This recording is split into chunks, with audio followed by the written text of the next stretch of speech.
What is up, wrestling fans? It is time. It is the simulcast Veto TV Pro Wrestling Planet podcast here.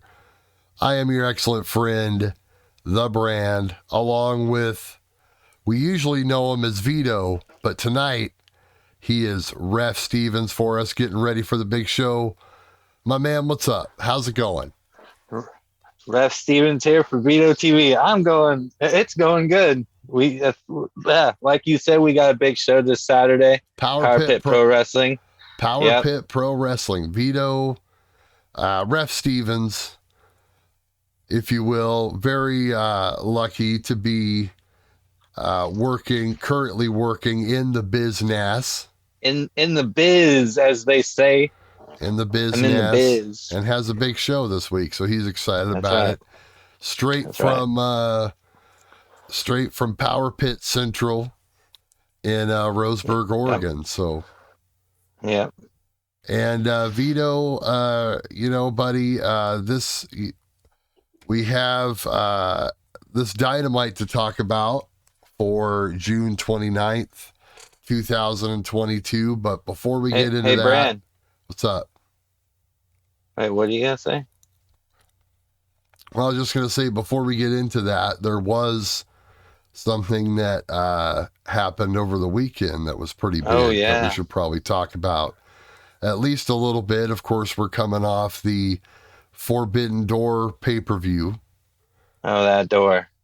That Forbidden Door was opened, and we finally got to see it. You know, that show basically started this whole venture between you and I. Vito, my man, I mean, your instant thoughts of it. We didn't really, cover it. We wanted to do a show all on its own. That didn't happen. Things didn't match up. Life happens and it's fine, but let's talk about that show a little bit. Favorite match, favorite moments, so on and so on. Well, favorite match is the match I told you was going to be the show stealer, and it was the show stealer. It was Orange Cassidy and Will Ospreay. It was amazing. It was amazing. It was even Bully Ray's favorite match. He said so on Busted Open the next day. That match has been the talk of the town. That's pretty much unanimously, everyone was like, that was the match. Yeah. And no one was expecting it, but you were, my man. I spoke it into existence like we do right here on reviewing Dynamite everything. With Ref Stevens and the Brand. Go back and listen. We're just speaking things into existence on a weekly basis. And it ended with one of your favorite guys coming out. Shibata. Man. That's no one expected that. Yeah, no, definitely did not expect that for the life of me. And somehow the internet didn't even ruin it for me, even somehow in between then, because usually Vito, you watch the show live. I watched the show on a couple day delay. So I pretty much knew the major talking points of what had happened. I knew Moxley won the title. I knew in a great match. Yeah. I knew that Jay White won the other main event. But other than that, though, I really didn't come across any spoilers on my social feeds somehow. Now, one thing I gotta say, you brought his name up, so I gotta say something maybe about Ospreay, but Jay White, the finish of that match was a little weird, but it was only weird because Adam Cole, I believe, was concussed. That's the story going around. But it was a weird finish, but it was had to be done from what I understand. Yeah. But sometimes you get a weird finish when something weird happens. So, and an injury or a bad instance like a concussion it leads to a weird finish. So you got to think on a fly, and it really put a weird stamp on what was otherwise an awesome match, I thought. Yeah. Man, it's hard to pick like a best man. Of course, Osprey, Orange, definitely like the favorite, but you could realistically pick almost any of these. You know, Hey, Bran, what's that? who was Brian Danielson's pick? Claudio. We got it. Oh man, Claudio. We Who we who didn't spoke see that one coming? we we spoke that into existence as well. Of course, that Yeah. was like the public, money. But then, people started talking about Gargano, and he had like the signing in Chicago that day or whatever, and Yeah. it seemed to all be lining up for that. But Claudio makes sense. And so do you think, I mean, we'll kind of talk about this maybe a little bit later during the show, but I get that he was the guy and everything, and that was just kind of the guy that made sense. But going forward, being a member of the BCC, do you prefer that? Or do you think, they maybe should have brought him in a little bit differently? Or Like you said a second ago, we'll definitely talk about that later in the show, but I'm going to say yes. Right. After what I've seen tonight. Yeah, I was not so sure until then. 100% impressed with that match. It was good because of the two guys that were in it.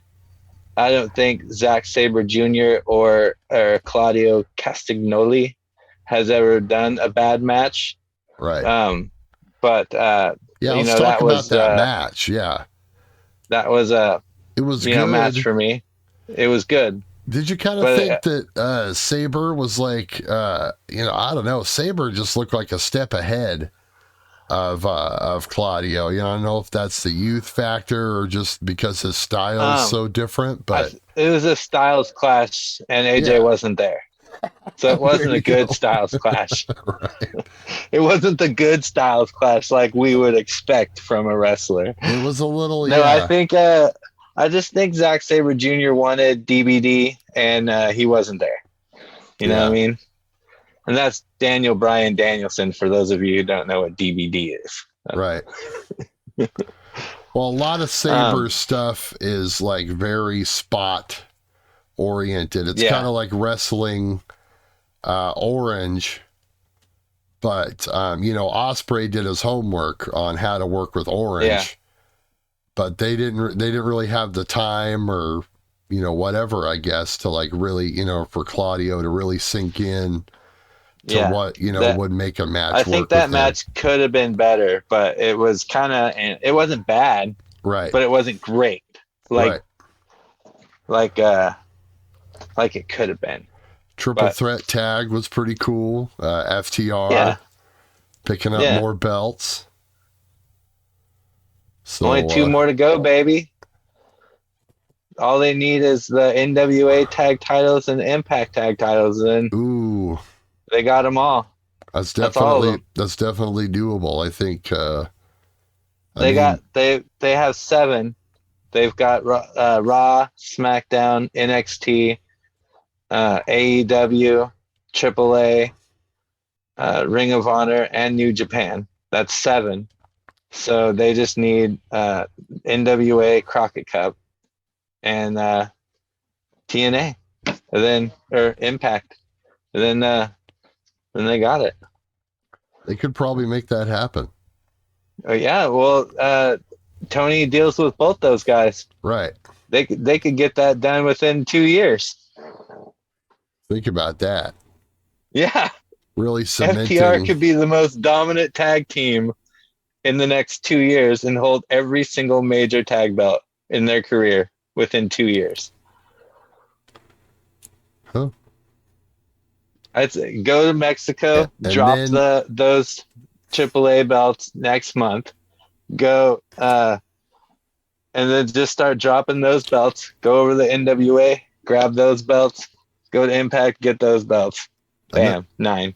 And then when they're done with that, they're gonna get in the DeLorean and go back and win the ECW tag team titles.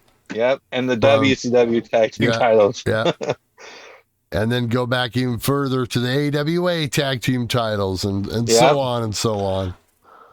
Yep. But And yeah. actually, on behalf of Power Pit, I know Michael let me do this. On behalf of Power Pit Pro Wrestling, I'd like to welcome FTR to come to Power Pit. Yeah. And we will give them a title shot for the Power Pit Pro Wrestling tag titles. Immediate shot. You heard it here. Yes, Cash right Wheeler, now. Dax Harwood. Dax Harwood.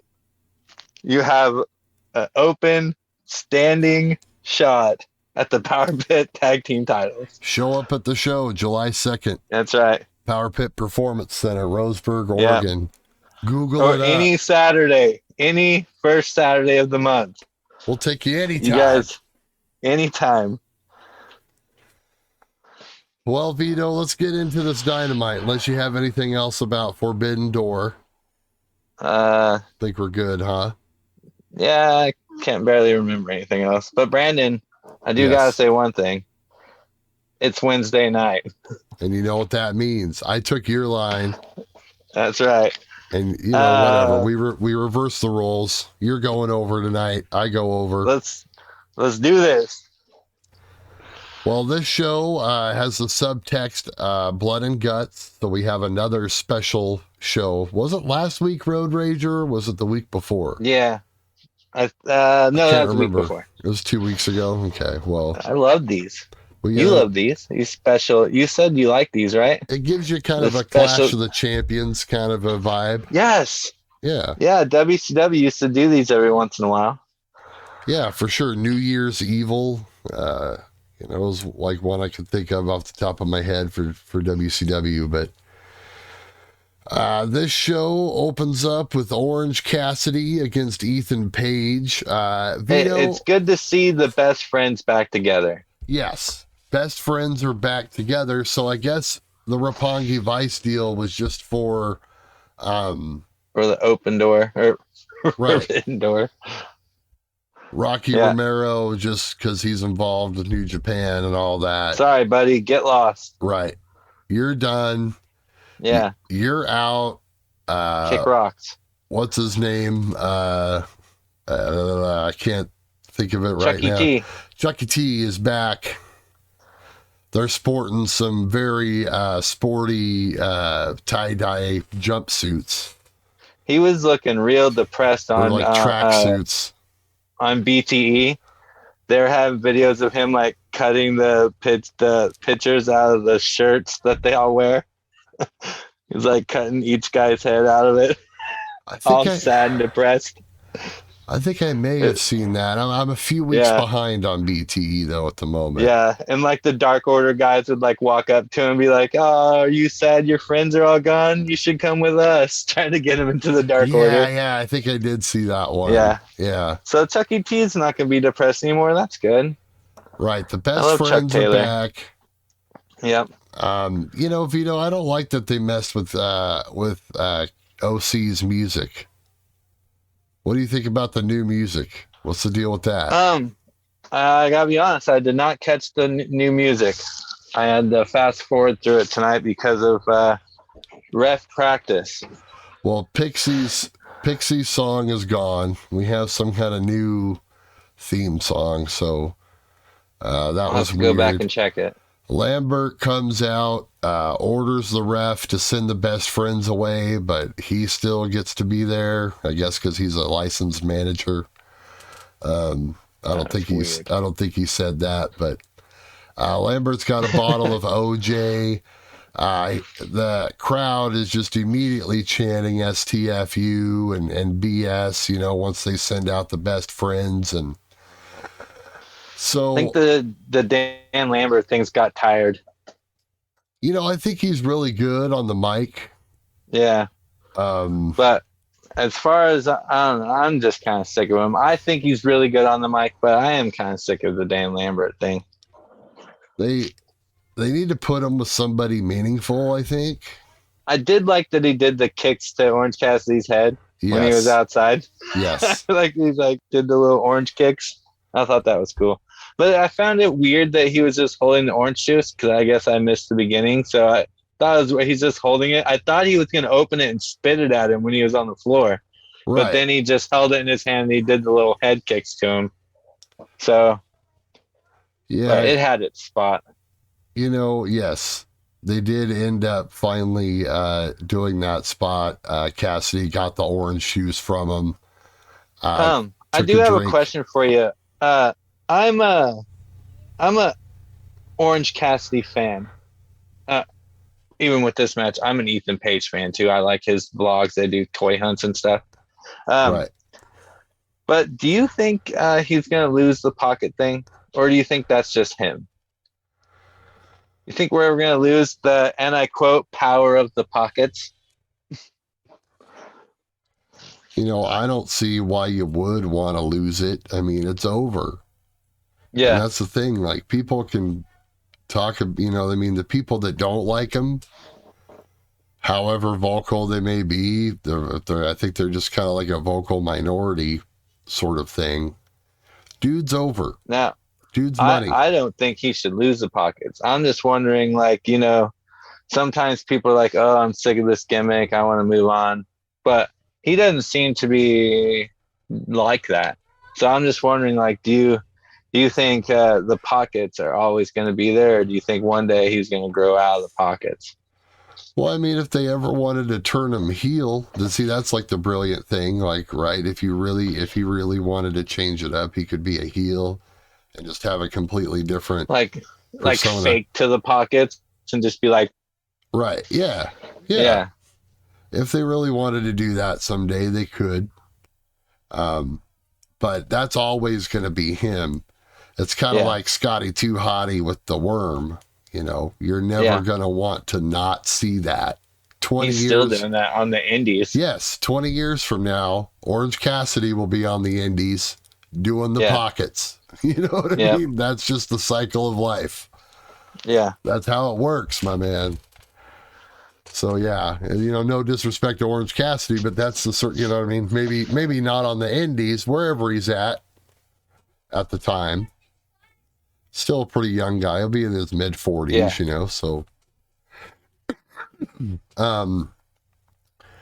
So yeah, overall, this match, Ethan Page just dominated it pretty much. Yeah.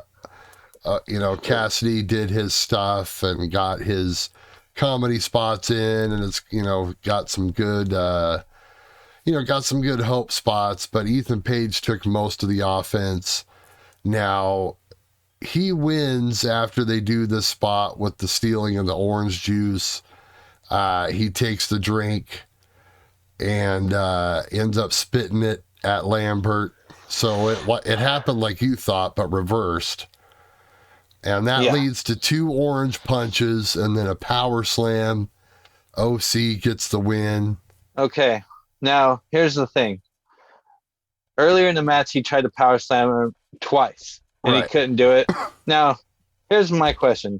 Was it because of the shoulder that was taped, or was it because Ethan Page was too heavy? He's a thick man. Or a mixture of both. You should be able to slam him. Okay. Now, I think second problem. So it must have been the shoulder. Why did he take off his elbow pad to do a Superman punch? Isn't that like a Roman thing? Isn't that His like the elbow whole pad? point of it? Yeah. Isn't that what Roman does? Roman cocks his gloves. Right. Yeah. And AJ takes off his elbow pad to do a phenomenal forearm. I don't know why he does that. Right. But Orange Cassidy took off his elbow pad to do the orange punch. And he did one orange punch, and Ethan just stumbled around. And then he did another orange punch, and he stumbled around, hit it, bounced off the ropes. And then he did the big hulking power slam that he couldn't do earlier in the night twice. Yeah. And then that's the pin. It was so weird to me, the finish of that, because he did the power slam and Excalibur's like, there's the power slam. Right. The finish was kind of flat. It was I see where you're going very with weird. there. Yeah. Yeah. I just would really like to ask him why he takes his elbow pad off to do a Superman punch. Well, maybe it's kind of like, well, the people's elbow makes sense because that was an elbow. It's an elbow. I mean, is it easier to stretch your arm if you don't have an elbow pad? Maybe that's it. More power. Yeah, maybe it feels better to straighten your arm. I don't know. I'll have to ask him one day. That'll have to definitely come down the Maybe I'll tweet him. So yeah, Cassidy gets the win. Best friends come out, congratulate him. They do the camera pose thing. Everyone's happy. Got to give the people what they want. I wouldn't have minded Paige going over here. I mean, you kind of mentioned that too. I mean, fan of both guys, really, and yeah, would like to see them do something with Paige here. And but what do you think they have next for Cassidy? Because we didn't really get anything else. It just kind of ended, and it didn't lead to anything. I don't know. Guess. I'm still waiting for Orange Cassidy and Danhausen to hook it up and be a tag team. There you go. That would make sense. I want Orange Cassidy and Danhausen because like their mixture together, their chemistry together is off the hook. So they belong together. Well, they're the comedy guys. Yeah. So yeah, they can both wrestle. Right, but they can wrestle too. But yes, they are. Their matches are for the comedy spots as well. Yeah, so. Now, I don't see them winning tag titles, but they could still put on in interesting, good matches. I mean, mainly it would consolidate their segments. That way, they both get on TV every week, and they don't have to, do two different comedy segments in a show because they don't really have time for that. There you go. That's perfect. Hashtag Orangehausen. Can you imagine an orange with Danhausen's paint face on it? You watch. We'll actually see that. Are you kidding me? Mark it here. Yep. You heard it here first, and we ain't kidding. Nope. Vito, next match was a Christian Cage promo. And it wasn't a match, it was a promo by Christian Cage, rather. That led to a match. It's been a long day, pal. Let me tell you, this day I've had doesn't even surmount. It's okay. The promo led to a match. So. Right. Yeah, no, it says he was asked to apologize for his remarks last week, but of course he doesn't because, that's the heel thing to do. He introduces... Because he wants their whole family dead. Not just his dad, not just Luke Perry dead. He wants all the family. Not his mom. Yeah. Yeah, I was messed up. Yeah, it's getting heat, I guess. But, so yeah, this is pretty... We could see this coming basically a mile away. He requests a match, but not for him. And then it's Luchasaurus.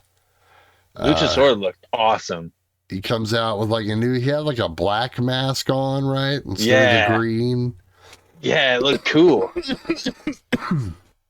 I'm a fan of heel Luchasaurus.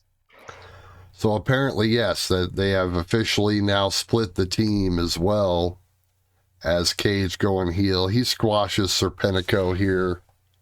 Yeah, not really it's a much lame to finish. Not much to it. It's a squash match. Did you hear Christian call the audience Motor City Sweat Hogs? Yeah, very Rick Rude. Yeah. Very Rick Rude-esque, I thought. So they called the finisher the snare trap with a nerve hold. That's what they called the finisher. And I wrote down before they said nerve hold, I wrote down shoulder grip. Right. and then I wrote down nerve hold, and I was like, oh, that sounds more wrestling like. Those nerve holds will get you, man. That's like Yeah. that's some old school like 40s wrestling stuff right I there. guess the shoulder grip doesn't sound so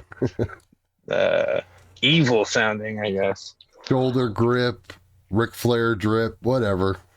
Then they did something. Then they took him out of the ring and choke slammed him outside. And I can tell you, I know something about a choke slam.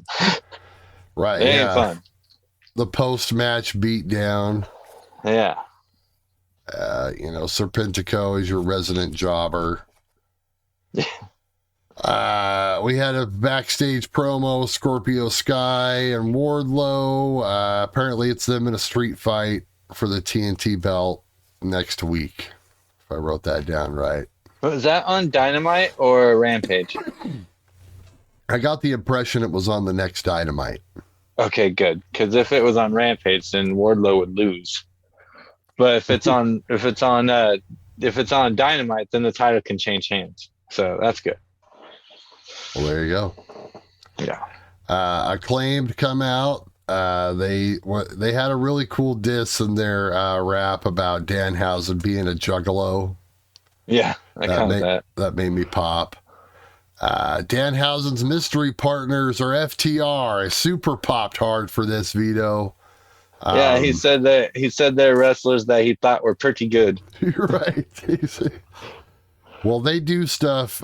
Speaking of the vlog-averse, the AEW vlog-averse, and FTR are always on Danhausen, so this made me mark out super because he's always like asking them to like do something with him. Oh, wow, I didn't know that. I guess I haven't watched Danhausen's. Yeah, no, they're hilarious, man. Most of them are. He does some just stuff where he's like opening toys and stuff. I don't really care about. Yeah. But his vlogs where he's going around basically BTE style, blogs, like backstage stuff. I think I've seen a couple of those. I haven't seen anything with FTR. I have to go back and watch them. Yeah, he's done quite a few with FTR. They're always hanging out. So, all right. Stuff. So we got Scissor Crew versus FTR Hausen. Yeah, Vito, I didn't really have much put down for this besides the finish. I don't know if you have. I got Dax does 6 Germans. Yeah, because they're doing stereo Germans together, and once Cash was done, Dax just kept going. And then Danhausen cursed, and the Scissor Crew got problems. Danhausen's curse is very strong. So I don't want to be on the bad side of a Danhausen curse. It's virtually undefeated. Yeah. Besides Moxley. I think besides Hook. Oh yeah, Hook. Yeah. Yeah. That's who it was who blocked it. I don't know. This match had probably one of the best finishes of the night, I think. No, I think, bar none, this match had the best finish because Billy Gunn chose the Acclaimed over his sons, and that is hilarious. He just sent the ass boys packing and stayed with the Acclaimed. I was like, dude, that's great. Yeah, I mean, it all built to a Danhausen hot tag. Bowens gets up out of the chair and attacks Danhausen with the crutch, but he hits Austin Gunn instead. Yep. All because of Danhausen's curse. Yeah. No, so that was at least our finish on that one. So yeah, he's up, so I guess, back in action here soon, I would guess, huh? Or at least the jig's up. Or maybe they just go right back to him being in the wheelchair and he just pretends like it never happened. I don't think so. I think, unless Danhausen's curse puts him back in the chair. See, there you go. That's perfect. See, Vito's just, Tony Khan, he ain't even got to do any work. I know. Come talk to me, Tony. He's covering it. I got you. Next, we get Jade Cargill versus Layla Gray. Hold on a second. Okay, did I miss something? First, those dummies were back there, and they made another video of them complaining about the guy they injured who hasn't come back to work yet. Oh, right, This is like a month and a half in. I can go back in my notes for the show and find out how many weeks in a row that they've put out a video saying, hey guy, come back to work. We're sorry we beat you up and made you go away for so long, but we really want you to come back because we want your belt. It's like, dude, I am sick of this. I really am. Joe just needs to come back, win, lose, whatever. I'm sick and tired of Jay, Sanjay, and Satnam Singh. I'll say a little more. It's like Tony Khan this week was just like, okay, well, we need to do the same promos last week, but just faster. All right? Yeah. Can we do that, guys? Yeah. Yeah. And that's what they went with. But yeah, no, good point. Jade. I wanted to, I was trying to forget about it, but yeah, that's why I didn't I have to address it because quick. I'm a little heated on it. It went by so quick. But yeah, Jade Cargill finally comes over and wrestles, the TBS champion finally wrestles on the TBS show. Yeah. So that's nice. So she's wrestling Layla Gray. Right? Layla Gray, I looked her up, and if you go to her Twitter, on Bully Ray would say on the Twitter machine. This is her first AEW match, correct? First ever. I thought she was 0-1 whenever the graphic came up. I'll have to look into that. But she wrestled on SmackDown as Kat Cardoza in a pretty good match against Raquel Gonzalez. Just recently. Just recently. She did pretty good, but lost to Raquel Gonzalez, the jobber for sure. But all right. Kat Cardoza. So. Well, this is another squash match. Yeah. That's what we got on this show is we got the Orange Cassidy match, 2 squash matches, and then right into Blood and Guts. But I can't. Red Velvet is still gone. I just wanted to point that out. It's 2 weeks in a row now. She's been injured or whatever, right? Legitimately, I believe. Is she? She was legit injured. I have to injured. check into that. She was legit injured a couple weeks ago, so that's why she hasn't been around, and that's why they did, remember the baddie search. Apparently Layla Gray is the new baddie because she ends up. Well, she didn't leave with them. When I saw the match announced on Twitter, I was like, dang, that girl would make a good baddie. Like, she just looks like she would make a good baddie for them. And then at the end, she attacks Athena and Statlander, and I was like, oh, there it is. But she didn't leave with them. She stood in the ring and stared at them as they walked away. So maybe next week she'll baddie up. I did not notice that. Yeah, because they didn't mention the baddie search at all in the promo that they did afterwards or anything like that. No, I think they're doing it online. I think it's right, but they still should have mentioned it. Yeah. And so that completely kind of takes away my whole theory of thinking that the match was Jade jumping her in to the group kind of a thing. Like the BCC. Yeah. Basically. I gotta bleed with you before I fight with you. Yes, exactly. Yeah. Speaking of bleeding and fighting. Great segue, Vito. There was one thing. There was a sad thing that happened in between the Jade match and the main event. What sad thing happened? Must have missed this. The Bucks are lonely, man. I missed this. The Bucks are sad and lonely. They showed the Bucks this. have no friends. Matt and Nick Jackson have no friends. Adam Cole's injured. Kyle's injured. Bobby's injured. Kenny's injured. Brandon's gone. They're sitting there on the couch with their tag belts, and they're like, we have no friends. They just named all those people we talked about. They're like, it's even an intern holding the camera. Brandon's not even here. And they're like, all we have are our tag titles in each other. They're like, we have no friends in this locker room. Nobody likes us. And they're like, man, I can't believe I missed this. It sounds great. Yeah. It was funny. Yeah, there's like, we're lonely. We have no friends. Yeah. It was pretty sad. It was maybe a tear came out. I'm not sure. I'll have to check. I have to rewind the tape. So call 1-800-FRIENDS for the Young Bucks. Yeah, friends for the Bucks, man. Wait, yeah, 1-800-SUPERKICK-FRIENDS. Yeah. And sign up to be a friend. Yeah. We're begging you. Yeah. We need to throw the Bucks a super kick party. Absolutely. All right, now let's get on to some blood and some guts. Blood and guts, Vito. Blood and guts. As usual, Jericho's outfits are on point.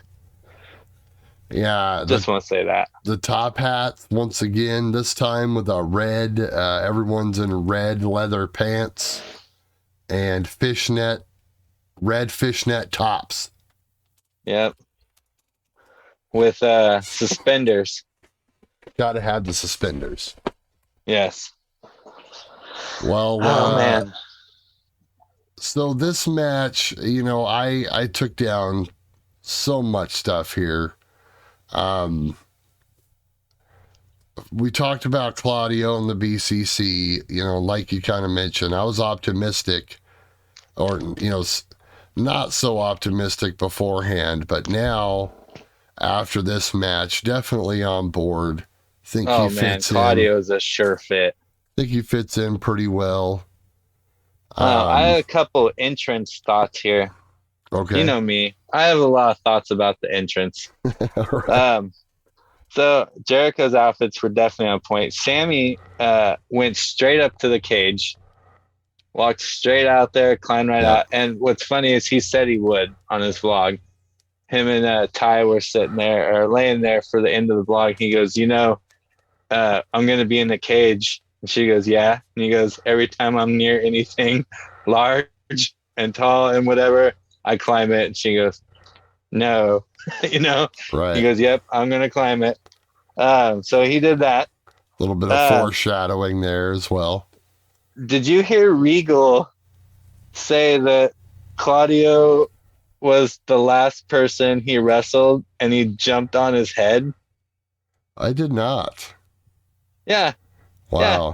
When John Moxley was going through the audience, Regal was running down his team, and he said that Claudio was the last person he wrestled, and then he jumped on his head with both of his feet. Yeah. Yeah, I'm gonna go try to find that match. Right. What the heck was he doing? I don't know. I think it was one of those, where they put the feet on the forehead and then they just kind of quickly take their feet off. I think he was trying to do that thing, but I think he might have just stepped on his face. Huh. And then Cesaro and Eddie and Claudio. It's gonna take a while to get used to that. Seem to be on a good page. Oh yeah, and at the end of the show, as they're doing the whole hand-raising thing, as I was getting ready to come in here, I heard JR call him Cesaro. Oh my gosh, of course JR did. That's why I was late. I had to go back in there and rewind it so I can be like, did he call him Cesaro? He did call him Cesaro. Damn you, JR. Yeah. Every by time. the way, there was no JR. The whole show, he didn't come out until Blood and Guts. Did you notice that? Yes. They're going to use him sparingly like The Undertaker. I totally agree. I don't know. There's been some sort of edict backstage. I don't really know anything that anybody doesn't know, but you can kind of read between the lines. Well, they left him off the show the whole night, let him in the main event, and before the end of the show, he fucked up. Right. Call him Cesaro. Well, they did the same kind of thing at Forbidden Door, right? He only came out for like a couple matches, if I remember right. Oh yeah. Yeah, he came out for I think the last two. And it was weird because now I, full disclosure, I subscribe to the Observer. And when I listen back to the podcasts, You love Uncle Dave. I love Uncle Dave. I love Brian. I've met Brian in real life. Absolute gentleman and scholar. But anyway, that's besides the point. And when listening to them recap this show, and I was coming in and out of it, you know what I mean? And so I didn't really like listen. That's part of the reason why I didn't get like many spoilers, because I really didn't listen to much of the recap. Because just other stuff was going on. But anyway, whole point of this is that when they mentioned the fact that JR had only came out for like a couple matches, the way Uncle Dave's voice and the way he kind of like emphasized that, like something along the lines of maybe that's how they should do it going forward, because it's a lot better, or more fresher, or something along those lines. He basically, and I just made me think like, okay, well maybe they are going to scale back JR, and they do it yet again here. They must point. Really like Taz. Taz is okay. I mean, he's been a commentator off and on for a long time. Remember, him and Michael Cole did commentary on SmackDown back in the early 2000s. Taz has that heel commentator vibe that I like. Yeah. I could get on board with that. Of course, a lot of the time you hear like especially like, because I don't watch AEW Dark, which he does, right? With him and Excalibur. Yeah. But those clips are always on Botchamania all the time, where they're just like goofing off on commentary the whole time, basically. Have you ever seen those? No, I haven't watched Botchamania in a long time. Got to do it. Got to keep up on the Botchamania. I do love Botchamania. So yeah, no, this match, blood and guts, Vito. Starts. I like that Eddie and Claudio started off like homies, fist bumping. Right. Because he wanted to kill him on Saturday or Sunday at whatever it was. They just kind of blow off that whole angle that they've been like doing. You know what I mean? Like. Yeah. Eddie's been like playing up that angle for years. Yeah. And they just like squash it. I don't know. Yeah. For the match. I thought that was kind of weak, but anyway, yeah, maybe they'll come back to it. But anyway, it starts with Claudio and Sammy. They botched a spot on the rope early on. Did you catch that? Yeah. There was some kind of weird. And then like a throw over. It's like he tried to throw him over his head, and Sammy didn't go for the right move or whatever. Kind of just bounced Sammy off his head in the ropes. Yeah, but it after that botch right there, it was stiff, man. Oh, for sure. That was the next 3 minutes were so stiff. I wrote stiff on stiff right here in my notes. It was nuts. This match overall it was your typical, well, I don't want to say typical. It was your traditional, don't want to say war games, but your traditional setup and psychology. I'm gonna have to beep that on mine. I'm just kidding. You're right. No, but Sammy, did you catch that rope jump that he did, where he bounced like 4 ropes? Well, Sammy's just gonna do that shit, that stuff. Yeah, Sammy's anyway. gonna Sammy. Yeah. But they follow the traditional format. Jericho Society gets the advantage in the match. The heels Yep. get the advantage. So Garcia comes in while Sammy's getting swung. right, And he gets hit. Oh Garcia man. comes in, gives them the 2-on-1 advantage. Claudio turns the tide, does a double suplex on the guys. Gets back in trouble while they go to the break. They return just in time for Yuta's entrance, so he evens the odds up. Comes in and Germans everybody. Yeah. He is so over. Yuta's so over. Everyone loves him. Over by association. You know what I mean? But I guess whatever works, right? I'm not saying it's a bad thing, but I think Pure that's Ring how of Honor champion. He's ascended so far so quickly. Yes, absolutely. You look at him as, on the same level as all these guys. So of course, and that's weird how that works. Even more than like you know what I mean? Because they've grouped guys with other guys before. You look at the Jericho groups, right? Mm-hmm. You look at, I don't want to say, some of the other groups, but especially I think of like Jericho's two groups. Maybe he's more over by association than any of those guys. You want to talk about a guy like a Sammy. I think he's already, do you think he's already ascended past like Sammy level over? Wheeler Yuta? Yeah. No. You don't think so? No way. No, Sammy Guevara is a megastar who just hasn't been over like he's a megastar who hasn't gone to world title level yet. Sammy Guevara has had a following before he got to AEW and is like a 2 or 3 time TNT champion. He's now been in 2 stables. I mean, both are with Chris Jericho. He's had great storylines, great feuds. Wheeler Yu's got a long way to be Sammy Guevara. I guess they're not really the same thing, because you got a heel and a face. Yeah, as far as Sammy Guevara and AEW goes, Sammy Guevara is he's one of the top guys easily. Is he considered one of the pillars? When they talk about the 4 pillars. Yeah, it's him, Darby. That makes sense. MJF and Britt Baker.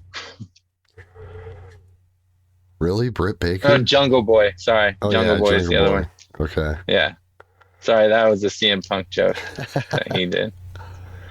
Well, Claudio and Yuta take over just in time for Hager to come in and give Jericho the advantage again.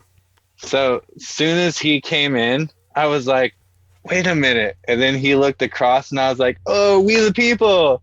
Right. And then when he got to the other side, they started the We the People chant. I was like, yeah, we the people. I made eye contact with Hager when I was at Access. It was super weird.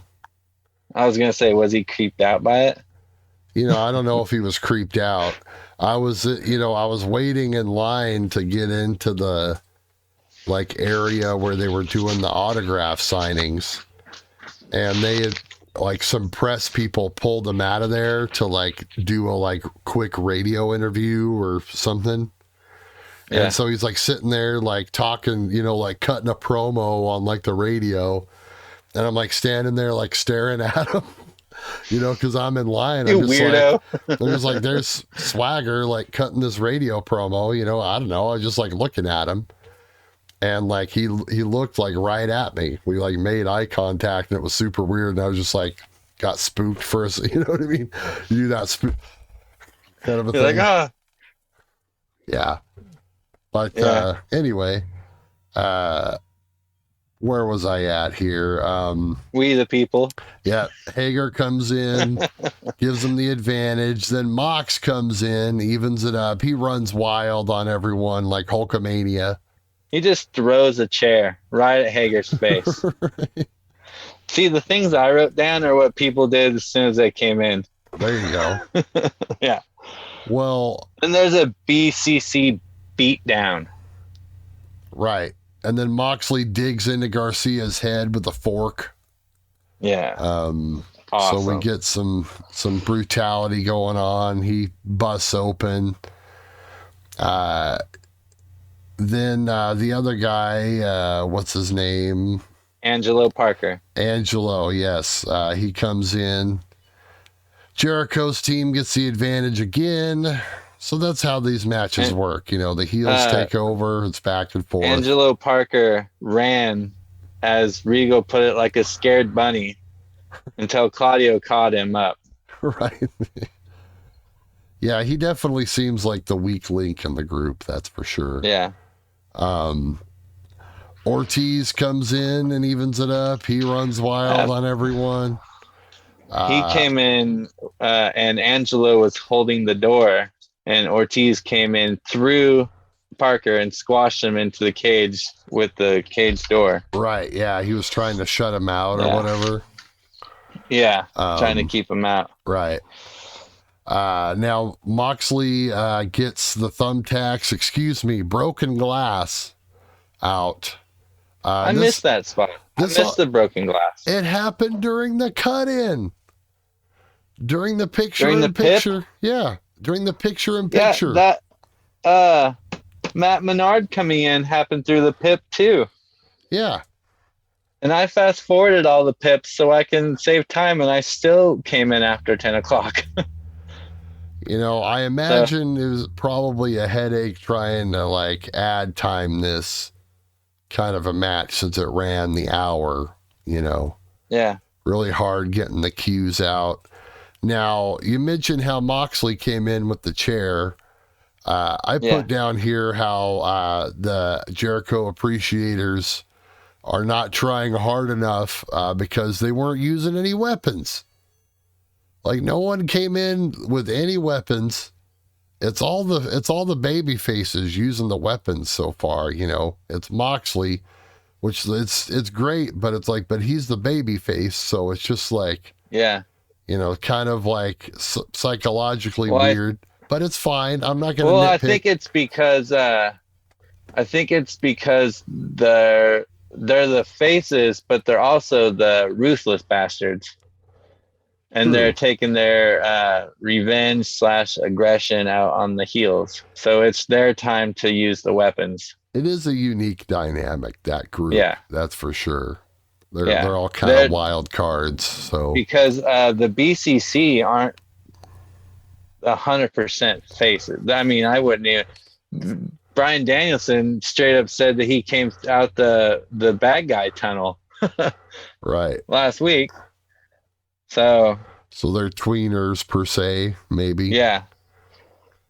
Yeah. Well, either way, yeah. So they do the glass. You know, as soon as I say that, then Menard comes in with a chair. He's finally the first smart guy to actually come in with the weapon. During Pip, right? I guess it was during the picture-in-picture. Yeah. Yeah. Because, he was the first heel to actually come in with a weapon. At least that I could remember anyway. He's funny. That dude's funny. He's got something. I don't know quite what it is. He's got the look of he's got a star look, I think. And he's got the voice too. He's been on BTE a couple times. He was a BTE champion for a while. His expressions, yes. He challenged Renee Paquette to a BTE title match when he was a BTE champion. Oh my gosh. Yeah. Yeah, I guess she walked by him at one of the shows because she was there with Mox, and he's like, "You didn't even look at me," you know. I can't do his voice. That actually sounded Irish. He's not Irish. The only legit shoot title in wrestling. The only legit shoot title. Well, there's a Sammy vlog belt, but and -1's the champion. He won it in a free throw contest. But Yeah, Matt Menard, he's golden, man. He's got a future ahead of him when he gets out of tag team or whatever. He's funny. Now, Absolutely. Santana is the Absolutely. next thing we need to discuss. I agree with that 100%. Well, before we get there, I got a couple more things. Crowd starts demanding tables. Yuta hits the weakest chair shot in the history of chair shots to Garcia while he was on the rope. I don't know if you caught that, but I don't know. I didn't it, see it that. was a total Hogan chair shot. It was terrible. But then Santana enters with the table that everyone wanted and a barbed wire bat. Yes.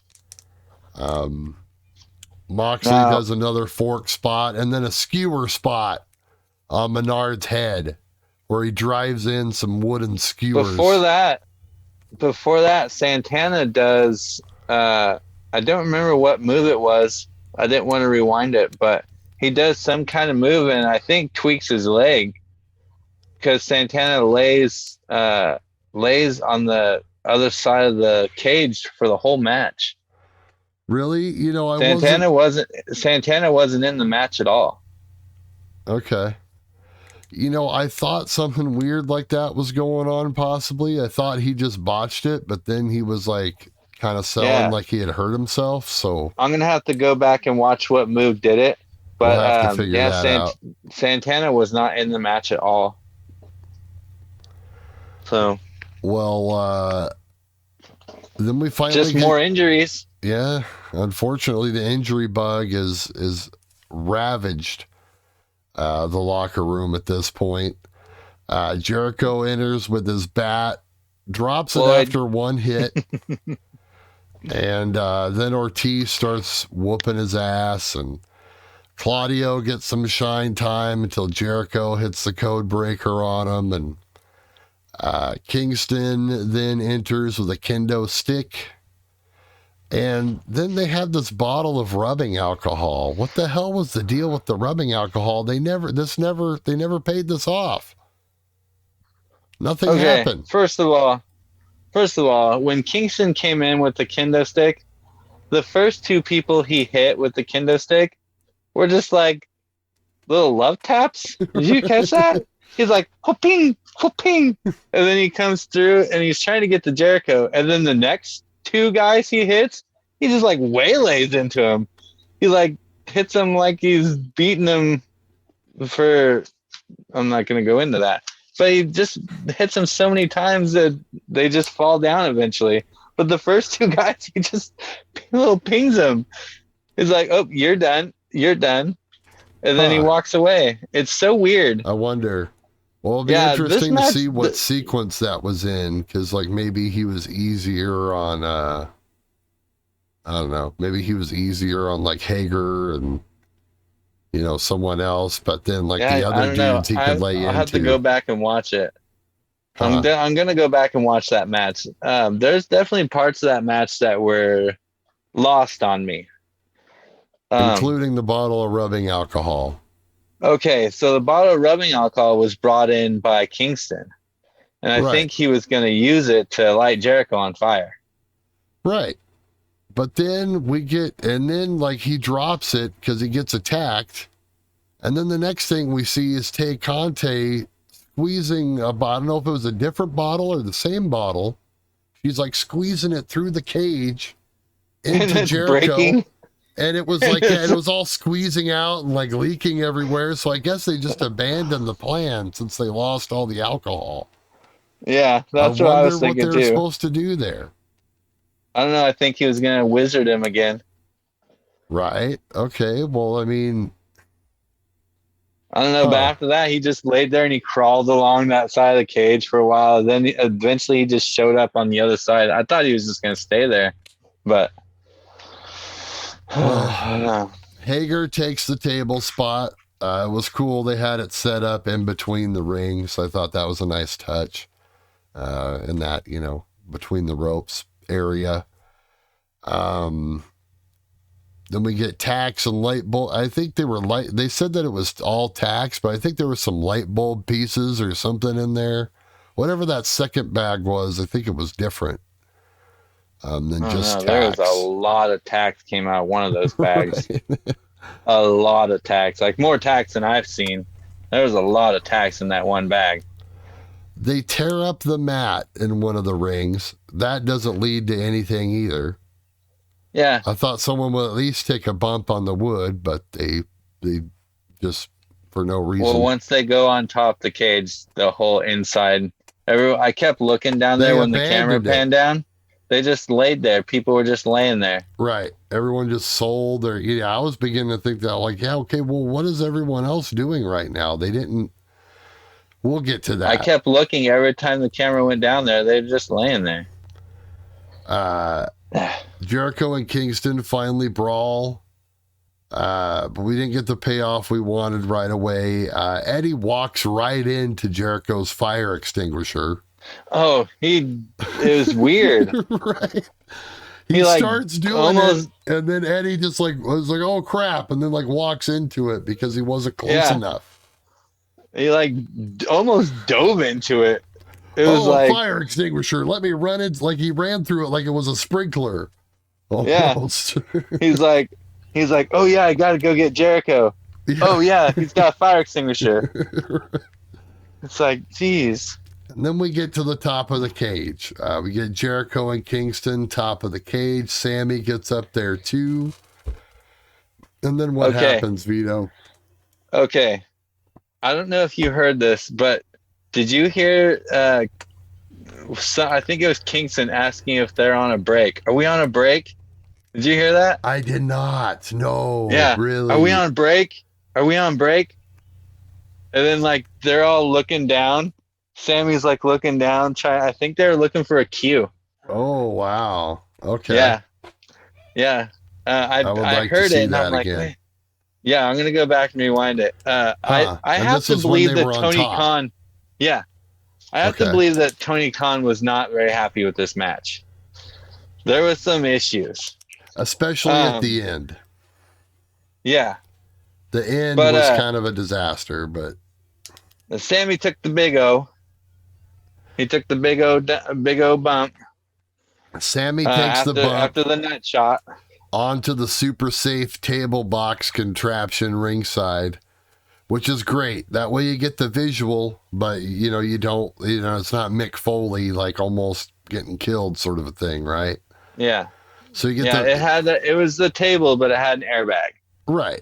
So I'm totally cool with that. Not complaining. Yeah. What I'm not cool with, Vito, is the camera people getting an absolute ball sack shot of the fall.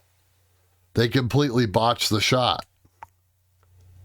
You notice that? Really? Yes.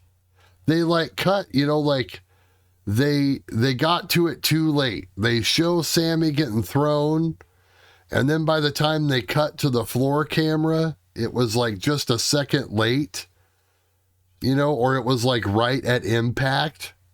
So you saw the impact, right? But I would have loved to have seen another angle of the actual, you know what I mean? The actual fall angle. I see what you're saying. Yeah.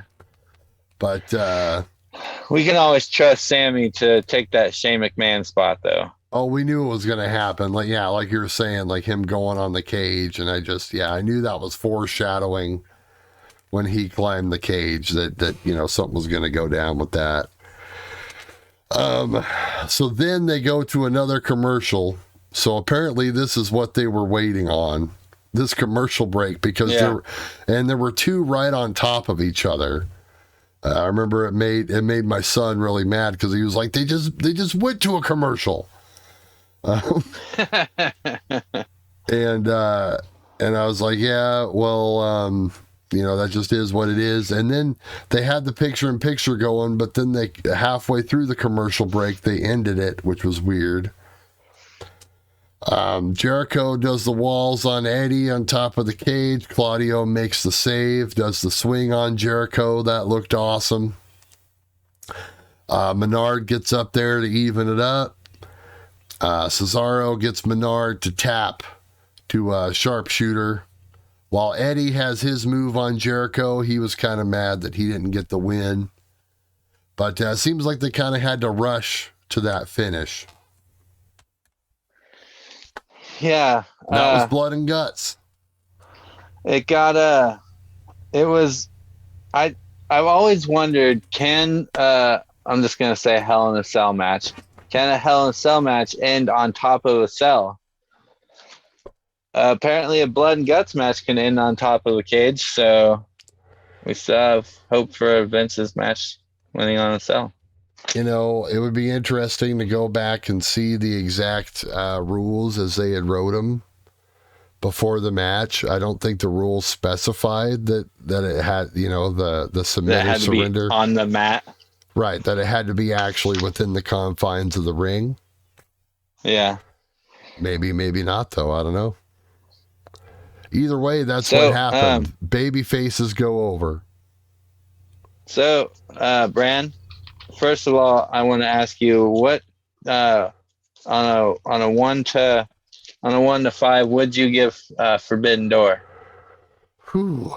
Well, Forbidden Door as a show, I think definitely deserves at least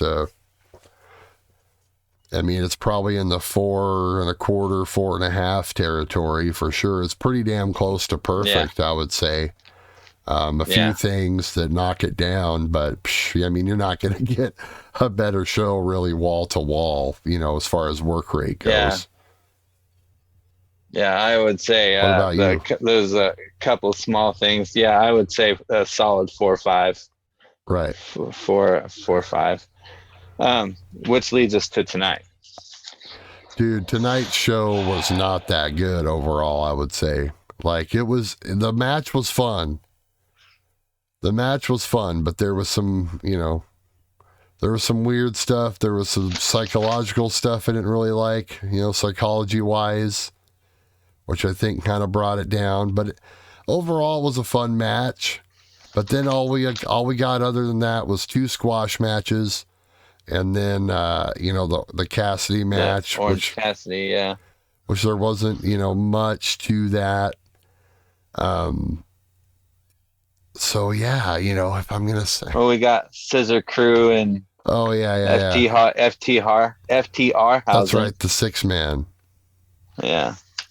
So, if I'm going to stamp a star rating on this show, it's probably more in the 2.75. Yeah. I don't know if that's too low. No, I was going to give it a 3. I enjoyed it. Mr. AEW Ref Stevens is going to give this a 3. I don't think I've ever given a Dynamite a 3-star. So 3 is fine. 3 is fair. You heard it right here. Blood and Guts. Vito's giving it a 3. Ref Stevens is giving it a 3. I got the stripes on. Yeah, it's it's one of those things where we're just not gonna get a whole lot of stuff because half the show was the Blood and Guts match. And it was messy. It was messy. And I'm not talking about color messy. I'm talking about it was messy. It was, and that's a good point too, though, because if you're not a fan of that sort of style, if you don't really like the blood stuff and spots and all that, then you're gonna hate that match, and it just took up so much. There weren't even very good spots, and I usually don't say things against AEW because I'm an AEW fan. But every NXT War Games has killed this Blood and Guts. Yeah. There has not been an NXT War Games that have not just dropped my jaw. Right. This was pretty basic. Yeah. When you look at it this as a is whole. just a brawl fest. But as far as spots go, there's not very many. You know what I mean? Moxley did his, Nick Gage stuff, and and there was the big spot off the top. Other than that, though, it wasn't anything that you had never seen before. I think No. is kind of the problem. It definitely wasn't War Games. It was Blood and Guts. It was what it's called. Honestly, I should not expect War Games from it. So no, it is what it is. It was a good show. Solid 3-star. But if we're going to be honest, though, I mean, Blood and Guts is essentially it's War Games with more weapons. You know, there's an emphasis on weapons, right? I mean, yeah. Just call it what it is. Now, there being a top on the cage is different, right? So there is that element. Oh, yeah, you're right. Right. You're right. War Games doesn't have a top. Right. There's no top to the cage, so that's a little bit different. Oh, okay. Yeah, that is different. So, you know, there is slight differences, but the psychology of the match, like I said, your basic War Game style match with the heels having the advantage through the whole thing. We've seen that before. We've seen all these spots before. There was no spot that was really like overly special. No. And not to say I'm not taking anything away because those guys, you know, worked their asses off to do even what it was. So my maybe that's favorite not wrestler fair to did say. his thing. John Moxley. John Moxley. There it is. All right, Vito, let's wrap this up here. We'll be back next week. Vito, where can we find you at? Plug some stuff. Vito before TV. We get out. You can find me at Vito TV and this Saturday at the Power Pit Performance Center in Roseburg, Oregon. That's right. Tickets are $15, I think. You can buy them at the door. Bell time is Tickets 6 will cost your o'clock. soul. Bell time is 6 o'clock. You can find it on Power Pit Pro Wrestling. We're on, I think, Facebook. I think we even got a TikTok. So they got a YouTube. Just look up Power Pit Pro Wrestling on YouTube. We'll give you some links in the description if you're watching this on YouTube. There'll be links. Yes. Not the Zelda link. No. Not a link like the sausage link. Not a link to the past. Not a link with your eggs. Yes, but a link to the Power Pit. So link to Power Pit. So Vito, as always, a pleasure, my man. Always a pleasure. We will link up next week. Give me some Wolfpack and we'll get out. Too sweet me, bro. Woo, too sweeted. We'll be your friends, Young Bucks.